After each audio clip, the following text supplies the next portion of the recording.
Dahil sa mga news na kinakalat nila na, oh, isang trade lang, yumaman na ako. Ay, dahil sa Shiba, yumaman na ako.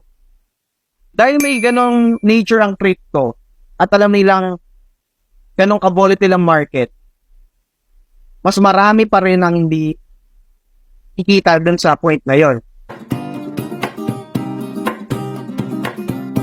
Kung ang nangyayari po is hindi po na-liquidate yung dapat po na swing trader na ay nag-point po ng entry sa stop loss nila, ano pa po pwedeng mangyayari sa market doon? Hindi, congratulations dun sa mga hindi na-liquidate. Yung totoo yun ha, congratulations sa kanila. Ibig sabihin, yung leverage nila sobrang liit. Pero sa cryptocurrency market kasi guys, dahil sa mga news na kinakalat nila na, oh, isang trade lang, yumaman na ako. Ay, dahil sa Shiba, yumaman na ako. Dahil may ganong nature ang crypto at alam nilang ganong ka-volatile ang market, mas marami pa rin ang hindi ikita dun sa point na yon. Okay?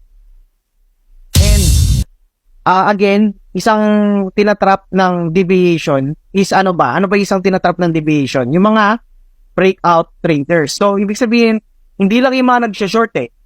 Pwede yung mga naglong dito. Sabi nila, oy, tuto mo na to.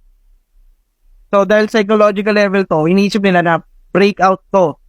Na iniisip nila na kapag tumundot to pataas konti, okay, maglulong na ako pag bumaba lang siya ng konti dito ulit. Pag bumalik siya dito sa yellow, na to, na 2034, maglulong ulit ako with high leverage. So, part sila ng liquidity. Hindi lang yung mga nag-short. Okay?